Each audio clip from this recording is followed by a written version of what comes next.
Hey guys, what is going on YouTube? And welcome back to another edition of Lisa Renee TV. If you have not yet subscribed to the channel, please go ahead and make sure you hit the subscribe button before you leave. And make sure to thumbs up the video and make sure to share it on all your social media networks. So welcome back guys. Yay! I'm so happy to be back in front of the camera. Once again, I'm always happy to be here. To talk to you guys and chat with you about different things that are in my mind and things that are going on as well. Okay, so I hope everybody's having a good Sunday. So far I am. As you can see, I'm in my Sunday get up, so I'm on my way to church, but I thought I'd drop in before I leave out. So okay, so this is a topic that was on my mind last night. So this is definitely for my ladies, but fellas, you can chime in too. Of course, I love to hear your viewpoint as well. I always do.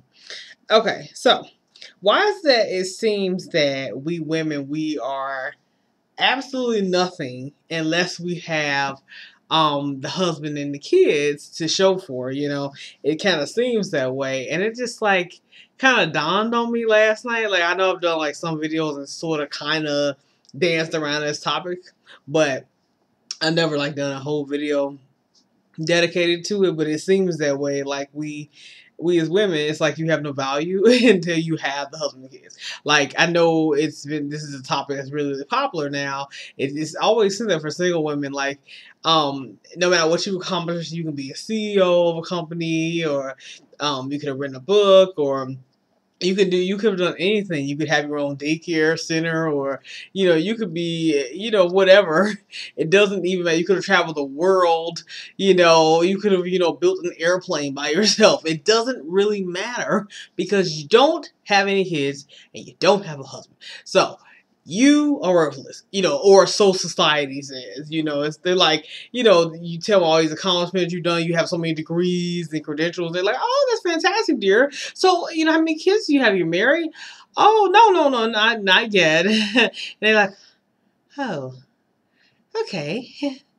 All right, well, all right, dear. Well, I'm sure someone will come along, Maybe you could try the online dating thing, I hear that's in nowadays, and you're like, what the hell, like, I just told you that I have my own business and I'm a CEO and I'm this and I have a master's degree and I have a bachelor's and an MBA and all these kind of things, but no PhD, and nobody really gives a crap. It's almost like they didn't really hear you, and that fell on deaf ears because you said out of your mouth that you didn't have a husband, a kid, and there's no ring on your finger, and there are no prospects either. So, and I just watched a movie like that. Me and my mom, we watched a movie together on Netflix.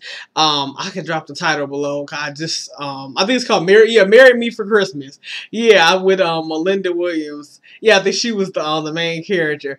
And yeah, she played a woman who had like her own marketing company, advertising company, and she had started up herself, but she felt like she wasn't, good enough like her cousins or the rest of the women in her family were, because they were so big on marriage, and everybody looked at her like she had some type of inadequacy because she was not yet married and she didn't have any kids, so she was afraid to come home. So for a year she didn't come home.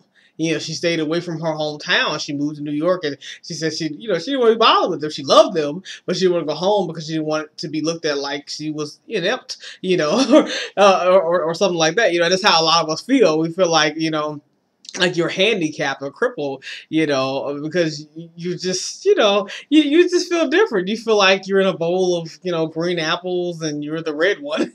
You don't quite fit in, too well with everyone else. Everybody's looking like we all have babies and husbands. What the hell's wrong with you? And you're like, really? You're like, nothing. I just haven't really gotten that yet, And so I recently had like some experience with that myself, as far as like people making you feel kind of like inadequate. So there's this lady that she works at my job currently, and so sometimes we ride home together on the train. Of course, her name should remain anonymous. But anyway, so we ride home, of course, together sometimes. And she's a nice lady, and she has 3 daughters. She doesn't have a husband anymore. She was married for like 17 years. So She's experienced being single, being married, all that good stuff, being divorced. She has three daughters, three grown daughters. They seem like really nice girls. I've never met them, but from what she described, they seem really sweet. One of them was getting married, not getting married anymore, but is currently dating again. Fantastic. Anyway, so she like kind of she asked me how old I was. I told her I was 27. And she asked me about dating now. I told her no. And she was like, oh, why not? What's wrong? And I said, well, nothing. I said, well, I'm, waiting on, the Lord to send me my husband. I believe that, he'll come soon, in the Lord's timing. And she's like, really? Because I don't think so. I don't believe that. And I was like, what? It's almost like she didn't, she said basically she didn't believe me. And I'm like, what? So I'm lying or something, and she basically told me that she feels like I should stop all the waiting and I should just go out there and just, lay down with somebody and just get the kids. Because, if I want kids, just go ahead and have them, because she had a cousin who apparently waited on the Lord as well and, got married around 30, 31 and had fertility problems. But the guy was a jackass apparently, because he found that when he found she had fertility problems, he left her. He told her he couldn't deal with it because he didn't want to do the in vitro fertilization, and he left her. I was like, first of all, I didn't see much on the situation, but for me, I'm like, now how is it that you couldn't see that obviously this woman married the wrong guy? Because why would God send you a husband who does not support you and you have fertility problems? That clearly was not your Adam. You married Ishmael. I'm like, you didn't marry Isaac. That's not the one. Like, you married the wrong man. Sounds like to me her cousin probably, felt rushed up and, ran into a marriage because she probably felt like, oh my God, my clock is ticking. Oh my God, time is running out. And she married the first thing that came along. And then she found out this guy is not about nothing because she's having fertility problems and he doesn't give a crap.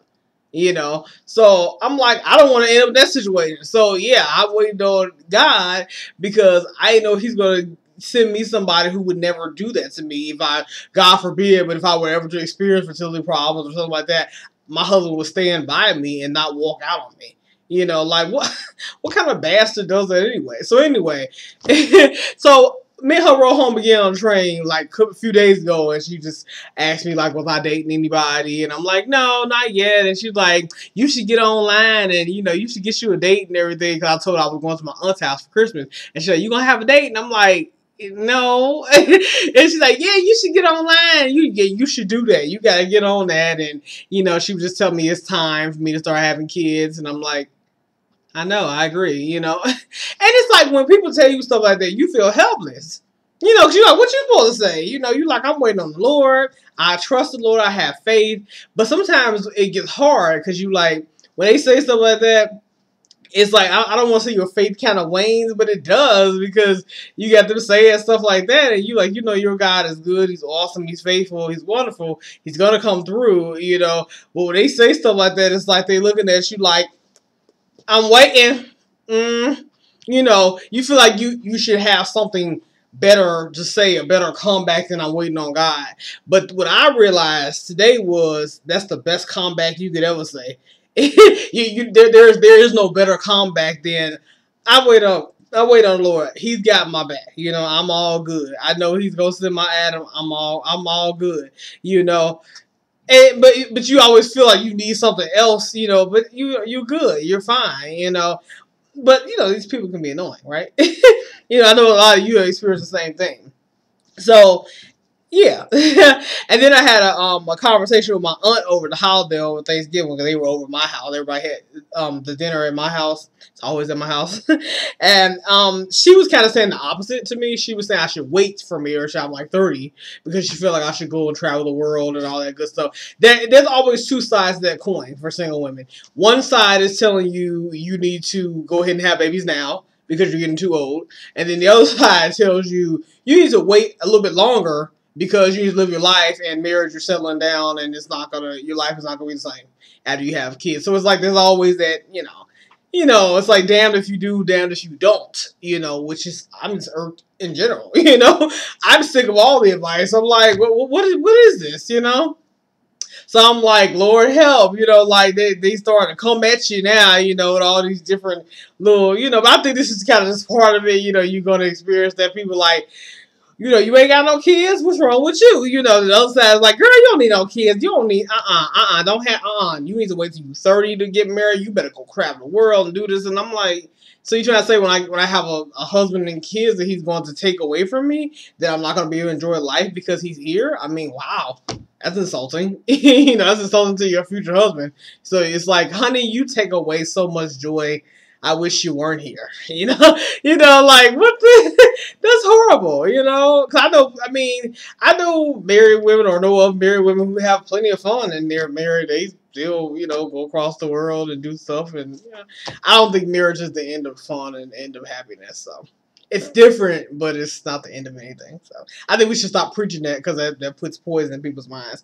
Anyway, the biblical context for my message today is none other than one of my favorite Bible verses. I've come to love this verse is Matthew 6:33-34, which is, but seek ye first his kingdom and his righteousness, and all these things will be given to you as well. And therefore do not worry about tomorrow, but tomorrow will worry about itself. Each day has enough trouble of its own. So, in other words, stop fretting about when your Adam is coming and when the kids is coming, all that kind of stuff, because every day in your single season, every day in your marriage season is going to have enough trouble of its own anyway. And if you notice, like I noticed that too, like every day that I get up and I got enough stuff to do, enough stuff to worry about, I don't have time to be worried about. Lord, when is you going to send him? When is he come? When is he go? Like he's going to come. Like you just relax. This is the time that God is taking to prune me and get me ready and clean me out and deliver me from whatever he needs to deliver me from to get me ready for my Adam. That's the reason for the wait. If you want to, why is he making you wait anyway? Why is he making us wait? He's just trying to get you ready for him so that when he comes, you won't be a hot mess. Because he can see things in you that you can't sometimes. So he's just trying to show you these are things that I need you to work on. I'm trying to deliver you from this. I'm trying to get you ready so that you'll be ready for this man. When he comes, you'll be the greatest wife, the greatest Eve for him when he does come. And meanwhile, I just need you to focus on you every day, because each day has it has trouble of its own, so you don't have time to sit up, and focus on this every day. Not saying you can't think about it. That's another thing people make you feel guilty about. It's about thinking about your wedding plan and what kind of dress you're gonna wear. I don't think it's bad at all. I do it too. Occasionally I may think about what kind of song I'm gonna walk down the aisle on and stuff. I think about it too sometimes. It's okay to have to ponder those thoughts occasionally, but don't become obsessed with them because they will drive you nuts. So don't think about it every day. Right now, as you know, I just opened my store. Those of you who haven't checked out lrboutique.storeenvy.com, so go check that video out. I dropped the link below for you, so you can actually go check out the store. So I just opened that. So I'm really focused on that right now, because I just added some more products last night. So I'm really focused on my store, and I got a book I'm trying to finish, and I just got a lot of stuff going on, and I'm working too, so my focus is mostly on that. As opposed to before, like months ago, my focus was really on, Lord, where's Adam? Where's Adam? Where's Adam? Where's baby? Where's baby? Where's baby?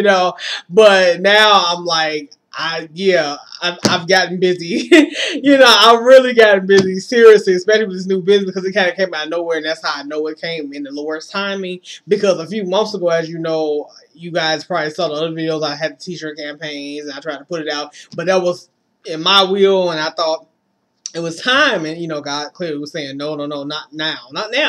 Not that I'm saying no to the t-shirt, but just not now. And so this is his timing, So hey, it's here. Say you wait in his timing, it is always right. It may not be your timing, but it's always good. It's always his timing, And it kind of just came, and I wouldn't even think about him. Like, I wasn't even thinking about the t-shirts at first. I was thinking about them, but I wasn't totally obsessed. It's just kind of like, boom, and I was like, oh, snap, and hey, hey, the opportunity just came, and I jumped on it. So, hey. Anyway, I gotta get to church. So, you guys enjoy this video. Make sure you like, comment, share. Check out lrboutique.storeenvy.com. And you guys have just a wonderful, blessed day. And I hope you were blessed by the video. All right, I'll see you guys later. Bye.